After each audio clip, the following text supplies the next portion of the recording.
قرآن مقدس فرقان حمید خالق کائنات ارشاد فرماتے ہیں والذین یؤتون ما آتوا وقلوبهم وجلة إلی ربهم انہم الی ربهم راجعون۔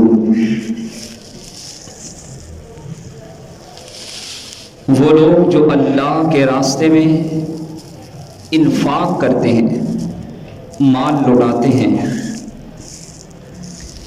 نیکی کا اتنا بڑا کام کرنے کے بعد ان کے دل کانپ رہے ہوتے ہیں۔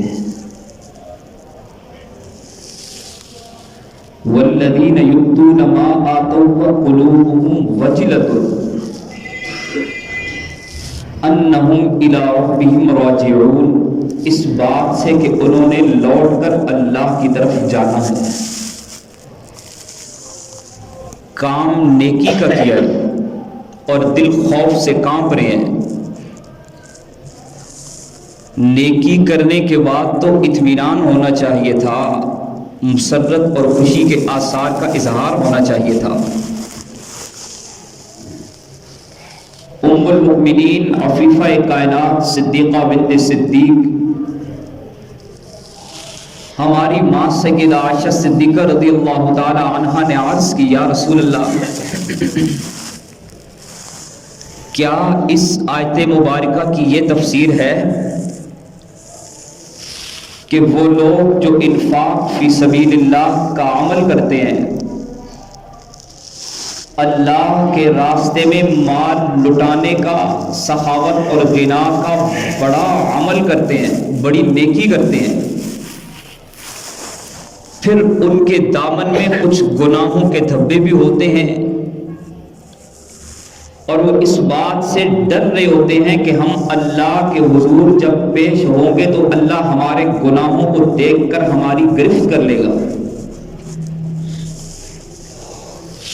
رحمت عالم صلی اللہ علیہ وسلم نے فرمایا کہ صدیق کی بیٹی قرآن کی اس آیت مبارکہ کا یہ مفہوم نہیں ہے جو آپ نے سمجھا ہے۔ حبیب کبریاء احمد مجتبیٰ محمد مصطفیٰ صلی اللہ علیہ وسلم نے فرمایا، ان لوگوں کے دل اس لیے ڈر رہے ہوتے ہیں نیکی کرنے کے بعد کہ کوئی علم نہیں ہماری نیکی اللہ کے حضور شرف قبولیت کا درجہ بھی پا رہی ہے یا نہیں۔ ایسا تو نہیں کہ ہم نیکی کرنے کے بعد جب اللہ کے حضور حاضر ہوں، آنکھ بند ہوگی تب پتہ چلے گا کہ نیکیاں قبول بھی ہوئی تھی یا نہیں۔ بعض نماز پڑھنے والے ایسے ہیں کہ انہیں نماز کے بعد پورا ثواب ملتا ہے، بعض کو آدھا ملتا ہے، بعض کو اس سے کم، بعض کو اس سے کم، بعض کی نماز قبول ہی نہیں ہوتی، بعض لوگوں کی نماز ان کے لیے بد دعا کرتی ہوئی جاتی ہے نا حدیث، مولا جس طرح اس نے مجھے بگاڑا تو بھی اسے بگاڑ، جیسے اس نے مجھے برباد کیا تو بھی اسے برباد کر دے۔ عبادت کا مختلف درجات میں اللہ نے تقسیم رکھی ہے، کسی کی عبادت کو بڑے اعلیٰ درجے میں شرف قبولیت ملتی ہے، کسی کی عبادت مردود ہو جاتی ہے اخلاص کی کمی ہونے کی وجہ سے۔ اس لیے نیکی کرنے کے بعد حکم یہ ہے، ابراہیم علیہ السلام کی طرح کعبے کے دامن میں بیٹھ کر اللہ کے حضور یہ مناجات کی جائے، اے میرے رب نیکی تو بڑی کی ہے، تیرا گھر بنایا، لیکن اے ہمارے رب تقبل منا، اب اس نیکی کو شرف قبولیت نصیب کرنا یہ آپ کا کام ہے۔ اگر آپ نے قبول نہ کیا تو ہمارا کوئی زور نہیں ہے۔ فرمایا وَكَانُوا قَلِيلًا مِّنَ اللَّيْلِ مَا يَهْجَعُونَ وَبِالْأَسْحَارِ هُمْ يَسْتَغْفِرُونَ۔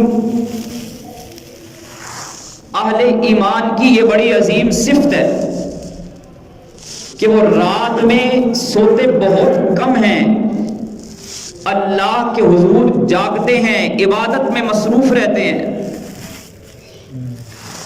کبھی حالت قیام میں، کبھی رکوع میں، کبھی سجود میں، کبھی تشہد میں، کبھی دعا و مناجات میں، کبھی رونے دھونے میں۔ وَمِنْ عَيْنِ اللَّهِ تَدْمَعُ۔ امام الانبیاء صلی اللہ علیہ وسلم کی دعا یاد رکھیے گا، فرمایا میرے حبیب، میرے رب، میں ان آنکھوں سے پناہ مانگتا ہوں جو آنکھیں اتنی سخت ہو جائیں کہ تیرے دربار میں حاضر ہو کر ان سے آنسو نہ نکل سکے۔ وَمِنْ قَلْبٍ لَا يَخْشَعُ۔ اے اللہ میں اس دل سے پناہ مانگتا ہوں جو تیرے جلال اور تیری ہیبت سے کانپ نہ اٹھے۔ وَمِنْ عَيْنٍ لَا تَدْمَعُ وَمِنْ قَلْبٍ لَا تَخْشَعُ۔ آنکھوں سے جو رو نہیں سکتی، جن کے آنسو خشک ہو گئے، حبیب کبریا نے پناہ مانگی ہے۔ وہ لوگ رات کے آخری پہر میں اٹھ کر روتے ہیں۔ کانوا قلیلا من اللیل ما یہجعون وبالاسحار ہم یستغفرون۔ اور جب سحر کا وقت ہوتا ہے، رات کا اختتام ہو رہا ہوتا ہے، رات جدا ہو رہی ہوتی ہے، آخری پہر رخصت ہو رہا ہے، تو ان کی زبان پر استغفار ہوتا ہے۔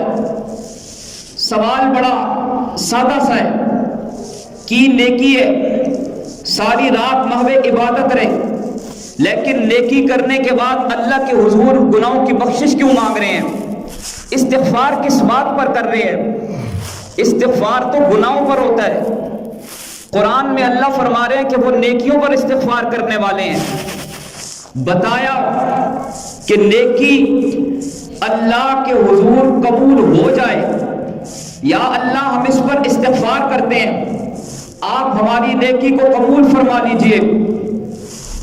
کانوا قلیلا من اللیل ما یہجعون وبالاسحار ہم یستغفرون۔ قرآن کی یہ آیت بتا رہی ہے کہ نیکی کرنے کے بعد رات کا اختتام جب ہو رہا ہے تو اللہ کے حضور استغفار زبان پر ہونا چاہیے کہ میرے مولا ہم نیکی ویسے کر نہیں سکے جیسے کرنے کا حق تھا، حق کے عبادت ادا نہیں ہو سکا، اخلاص نہیں ہے ہمارے اندر، اے ہمارے رب ہم اس پر استغفار کرتے ہیں، تو قبول فرما لے۔ گر قبول افتد زہ عز و شرف، یا اللہ تو قبول فرما لے۔ حضرت صوبان رضی اللہ تعالی عنہ روایت فرماتے ہیں کہ امام الانبیاء صلی اللہ علیہ وسلم کا معمول مبارک یہ تھا، نماز کے بعد جب سلام پھیرتے آپ کی زبان مطہرہ پر یہ الفاظ ہوا کرتے، اللہم انت السلام ومنک السلام تبارکت یا ذا الجلال والاکرام، استغفر اللہ استغفر اللہ استغفر اللہ۔ 3 مرتبہ استغفار کر رہے ہیں، عمل نیکی کا کیا ہے، اس کے بعد استغفار کیوں کر رہے ہیں؟ آپ کی عبادت تو بڑے اعلیٰ درجے کی ہے، آپ کو احسان کا وہ مقام حاصل ہے جو دھرتی میں کسی کو نہیں حاصل۔ فرمایا عبادت یوں کرو کہ تم اللہ کو دیکھ رہے ہو، اور اگر یہ درجہ حاصل نہیں ہو سکتا تو کم از کم یہ تصور پیدا کرو کہ عرش والا تمہیں دیکھ رہا ہے۔ یہ جو درجہ ہے کہ اپنے رب کو دیکھ کر عبادت کرنا، یہ خاصہ نبوت ہے، یہ انبیاء کا مقام ہے، ان کی عبادت مشاہدے کی عبادت ہوا کرتی ہے۔ دوسرا درجہ جو اللہ ہمیں دیکھ رہا ہے، یہ احسان اور سلوک کی عبادت ہے، یہ امتی کو یہ مقام بڑے مجاہدوں کے بعد حاصل ہوتا ہے۔ جو عبادت اس درجے پر ہو پھر اس پر استغفار کیا جائے، اللہ اس عبادت کو قبول کرتے ہیں۔ قرآن کی یہ آیت اور یہ حدیث بتا رہی ہے. اور فرشتوں کے بارے میں اللہ نے کہا لا یعصون اللہ ما امرہم، وہ اللہ کے حکم کی نافرمانی نہیں کرتے. وَيَفْعَلُونَ مَا يُؤْمَرُونَ، وہ وہی کرتے ہیں جس چیز کا انہیں حکم دیا جاتا ہے. اس کے باوجود سارے فرشتے اللہ کے حضور کھڑے ہو کر یہ دعا کرتے ہیں یا اللہ ہم جو آپ کی تسبیح کر رہے ہیں ہم نے اس کا حق ادا نہیں کیا، آپ کی عبادت کا حق ادا نہیں کیا، آپ کی معرفت کا حق ادا نہیں کیا. ہم نے رات مکمل کی، اس پر بھی استغفار عبادت میں، نماز مکمل کی، اس پر بھی استغفار. امام اوزاعی سے ان کے شاگرد نے پوچھا اس حدیث میں جو استغفار کا حکم دیا گیا ہے تو استغفار کیسے کریں؟ فرمایا یوں کہو استغفر اللہ استغفر اللہ استغفر اللہ، دل کی دھڑکنوں سے یہ نکلے، یہ ہے استغفار. تو ہمارا رمضان مکمل ہو رہا ہے. سیدنا ابو بکر صدیق رضی اللہ تعالیٰ عنہ فرماتے ہیں کہ جب عبادت کی تکمیل ہو رہی ہو تو دو کام کرنے کے ہیں. ایک کام یہ ہے اللہ کا شکر ادا کرو کہ اس نے جو عبادت کی توفیق دی، جو ٹوٹی پھوٹی نیکی کرنے کی اس نے ہمت عطا کی، توفیق عطا کی، اس پر اللہ کا شکر. اور پھر زبان پر استغفار کہ مولا جیسے عبادت کرنے کا حق تھا ہم عبادت کر نہیں سکے، کہیں ایسا نہ ہو کہ کل ہماری عبادت ضائع ہو جائے اور ہم تیری پکڑ کے زمرے میں آ جائیں. یا اللہ جسے تو پکڑ لے، ان بطش ربک لشدید، تیری پکڑ تو بڑی سخت ہے، جسے تو پکڑ لے اسے چھڑا کوئی نہیں سکتا، جسے تو آزادیاں دے دے اسے گرفتار کر کوئی نہیں سکتا.